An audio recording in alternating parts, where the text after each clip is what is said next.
Mehndi blouse वाली गरीब बहू। मधु, तुम बहुत खूबसूरत मेहंदी लगाती हो। तुम्हारी मेहंदी देखकर कोई कह ही नहीं सकता कि तुम बिना सीखे इतनी सुंदर मेहंदी लगाती हो। अपनी शादी की मेहंदी भी मैं तुमसे ही लगवाऊंगी। शादी की बात पर मधु की आंखें डबडबा जाती है। मधु के हाथों ने अब तक न जाने कितने ही हाथों पर मेहंदी लगाई थी, मगर गरीबी और सांवले रंग के कारण हर बार घर आए रिश्ते मधु को ठुकरा कर चले जाते थे। मगर कहते हैं ना कि ऊपर वाला हर इंसान में एक कमी के साथ एक खूबी भी देता है। मधु बहुत ही सुंदर मेहंदी लगाती थी, जिससे गांव की औरतें हर तीज त्योहार पर उससे ही मेहंदी लगाने आती थी। कुछ ही दिनों में मधु की शादी अखिलेश के साथ हो जाती है। आओ नई बहू, हमारे इस छोटे से घर में तुम्हारा स्वागत है। आज से इसे अपना ही घर समझो। मधु गृह प्रवेश करके अंदर आती है, तभी उसकी ननद गुंजन मधु के हाथों में रची मेहंदी देखकर कहती है, अरे वाह भाभी, आपके हाथों की मेहंदी के डिजाइन कितने सुंदर है और मेहंदी भी कितनी गाढ़ी रची है। आपने अपनी मेहंदी कौन से पार्लर से लगवाई? ननन जी, ये मेहंदी मैंने खुद से लगाई है। मुझे मेहंदी लगाने का बहुत ज्यादा शौक है। ये तो बड़ी अच्छी बात है मधु बहू, और बहू बेटियों के हाथों में ये सब हुनर तो होना ही चाहिए। जा बहू, तू जाकर आराम कर ले, थक गई होगी। फिर मधु अपने पति अखिलेश के साथ कमरे में आ जाती है। कमरे की हालत बहुत ही कच्ची और टूटी फूटी हुई थी और जमीन पर बस एक फटी हुई चटाई बिछी थी। मधु, तुम्हारे आने से पहले मैं इस कमरे में अकेला सोता था। मधु, तुम्हें तो पता ही है कि मैं रिक्शा चलाता हूँ और उसी से घर की रोजी रोटी चलाता हूँ। अजय, आप चिंता मत कीजिए, मैं समझ सकती हूँ। जब घर में कमाने वाला एक हो तो गृहस्थी चलाना कितना कठिन होता है, मगर भगवान का शुक्र है हमारे सर पर छत तो है। भले ही मधु का रंग सांवला था, मगर उसके स्वभाव ने अखिलेश का दिल जीत लिया था। बहुत ही जल्द मधु अपने गरीब ससुराल में ढल गई। फिर एक दिन जब मधु बाजार से सब्जियां लेकर लौट रही थी, तभी वो मेहंदी के ढेरों पौधे देखकर रुक गई। अरे वाह, कितने सारे मेहंदी के पौधे हैं, इन्हें तोड़कर घर ले जाती हूँ।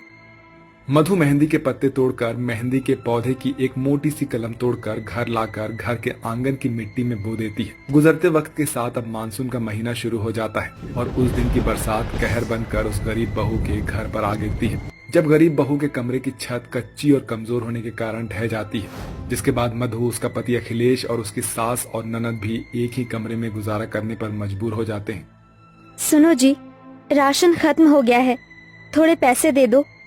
मधु, अभी मेरे पास एक भी रुपया नहीं है।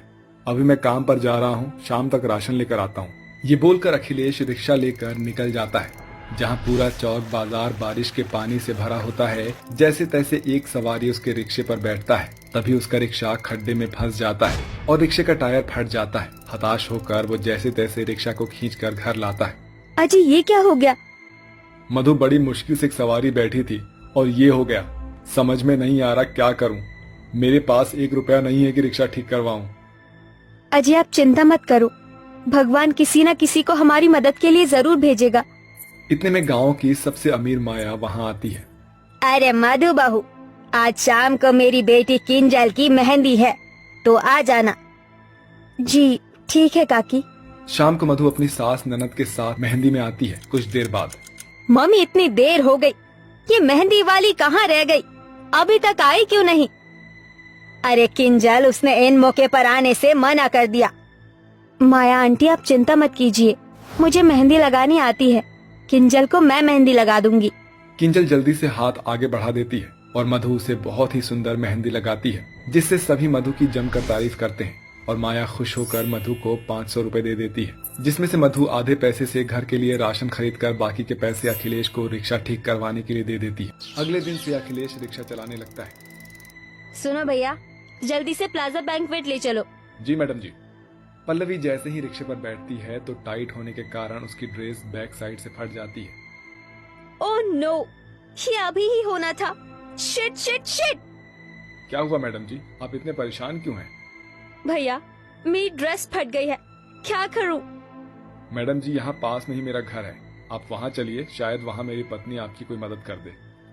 थोड़ी देर में अखिलेश पल्लवी को अपने घर लाकर मधु को सारी परेशानी बताकर वहाँ से चला जाता है। देखो ना, मेरी ड्रेस फट गई है और मुझे इमीडिएटली अपनी फ्रेंड के एंगेजमेंट फंक्शन में पहुँचना है। तुम कुछ कर सकती हो? मैडम जी, मुझे 10 मिनट दीजिए। ये बोलकर मधु पल्लवी की ड्रेस के फटे हुए हिस्से को काट देती है। ये तुमने क्या किया? तुमने तो मेरी ड्रेस को और भी ज्यादा बर्बाद कर दी। अब ये बैकलेस ड्रेस मैं फंक्शन में पहनकर कैसे जाऊंगी? मैडम जी, आप मुझ पर यकीन रखिए और घूम जाइए। पल्लवी मधु की तरफ पीठ करके बैठ जाती है। इसके बाद मधु उसकी बैकलेस ड्रेस बहुत ही खूबसूरत मेहंदी ब्लाउज डिजाइन बना देती है। गरीब बहू का बनाया हुआ मेहंदी का ब्लाउज डिजाइन पल्लवी को बहुत ही ज्यादा पसंद आता है। Oh wow, it's fabulous. तुमने तो मेरी बैकलेस ड्रेस को इस मेहंदी ब्लाउज डिजाइन से पूरी तरह कवर कर दिया। I love this, thank you so much. ये बोलकर पल्लवी अपने पर्स से 5,000 रुपए निकाल कर उस गरीब बहू को देकर चली जाती है। वहीं पल्लवी जब मीता की मेहंदी फंक्शन में पहुंचती है तो सभी लड़कियां उसकी मेहंदी ब्लाउज डिजाइन को देखती रह जाती है। Oh wow Pallavi, you are looking so gorgeous. इस मेहंदी ब्लाउज डिजाइन वाली ड्रेस में तू कहर ढा रही है। मुझे भी अपनी वेडिंग के लिए ऐसी ही मेहंदी वाली ब्लाउज बनवाना है। तू मुझे इस पार्लर वाली का कांटेक्ट नंबर शेयर कर दे। मीता, मेरा ये मेहंदी ब्लाउज डिजाइन किसी प्रीशियस पार्लर वाली ने नहीं बनाया, बल्कि एक गरीब के हाथों की मेहनत है। शादी से एक दिन पहले पल्लवी मीता को लेकर मधु के ससुराल आती है, जहां मधु के घर के गरीब हालत देखकर उन्हें काफी बुरा लगता है। मधु भाभी, आपसे मिलने कोई आया है। अरे मैडम जी, आप यहाँ? कैसा गया फंक्शन? फंक्शन बहुत ही फैबुलस था और तुमने जो मेहंदी ब्लाउज डिजाइन बनाया था सभी को पसंद आया। वैसे ये मेरी सहेली मीता है, कल इसकी शादी है, इसे भी मेहंदी ब्लाउज डिजाइन बनवाना है। वैसे ये शादी का लहंगा है, देखकर बताओ इस पर कौन सा ब्लाउज डिजाइन ज्यादा अच्छा लगेगा। और ब्लाउज डिजाइन के साथ मुझे हाथ पैरों पर भी वेडिंग मेहंदी लगवानी है, तो मैं तुम्हें 25,000 दे दूं। 25,000? अच्छा, तो फिर 30,000 ले लेना। इतनी बड़ी रकम सुनकर मधु अपनी गरीब सास ननद को देखने लगती है। फिर मधु जल्दी से मेहंदी पीस कर उसे कई सारे कोन तैयार कर लेती है। मैडम जी, आपका शादी का लहंगा बहुत हैवी है और आपका ब्लाउज फ्रंट से बैक नेक और पीछे से बैकलेस है। इस पर नेकलेस मेहंदी ब्लाउज डिजाइन सबसे खूबसूरत लगेगा। ओ, वही बना दो, बस मैं शादी में अच्छी लगूं। इसके बाद मधु बड़ी ही बारीकी के साथ मीता को बहुत ही खूबसूरत मेहंदी ब्लाउज डिजाइन बनाकर देती है, जो कि देखने में वाकई बहुत ही खूबसूरत था। मीता और पल्लवी के बाद धीरे धीरे बहुत सी लड़कियां उस गरीब बहू के घर खास एक खूबसूरत मेहंदी ब्लाउज डिजाइन लगवाने के लिए आती है, जिससे मधु को अच्छी खासी कमाई होने लगती है, जिससे वो सबसे पहले अपने ससुराल वालों के रहने के लिए एक पक्का घर बनवाती है। ये मधु के हाथों का हुनर और उसकी कड़ी मेहनत का फल था, जो उसने अपने हाथों के हुनर का इस्तेमाल करके आज अपने गरीब हालातों को पूरी तरह से बदल दिया था। अरे बहन, और तुझे क्या बताऊं, मेरी जिंदगी तो इन 5 बहुओं ने खराब करके रख दी है। देख, सारा काम ऐसे ही पड़ा है और महारानी अभी तक अपने कमरों में आराम कर रही हैं। अरे तमन्ना बहन, ऐसा क्यों कहती है? देख, जरा समय तो देख, दोपहर के 3 बज रहे हैं और जब मैं आई थी बेचारी 5 काम करने के बाद अपने कमरे में आराम करने गई थी। अब दिन में थोड़ा तो आराम करना बनता ही है। अरे सुजाता, तुझे नहीं पता, जब से इन 5 की शादी हुई है, इनकी शादी को पूरे 4 साल हो गए हैं और आज तक इन्हें एक संतान तक नहीं हुई। भला तब से ये आराम ही तो कर रही हैं। इनके आराम करने का भी कोई फायदा नहीं। ये तो ऊपर वाले की देन है। जब उसकी मर्जी होगी तो 5 की सोनी गोद खिल उठेगी। अच्छा बहन, मैं चलती हूँ। आजकल मेरी बहू की तबीयत खराब रहती है, तो इसीलिए घर की जिम्मेदारी थोड़ी मैं संभाल रही हूँ। आखिर वो भी तो किसी की बेटी है।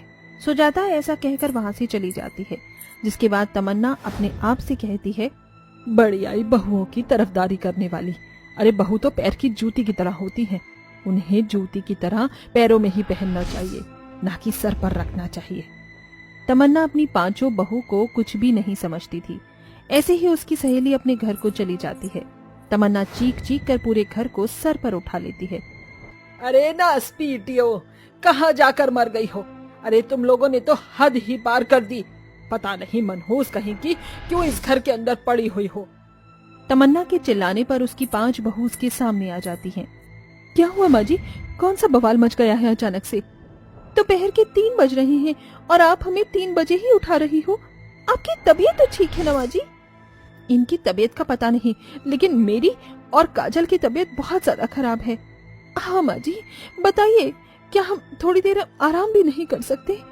अरे देखो तो सही, किस तरह जान खाने की तरह मेरे ऊपर चढ़ती हुई आ रही हो तुम 5 की 5। अरे मैं तुम्हारी सास हूँ, कि तुम पा जो मिल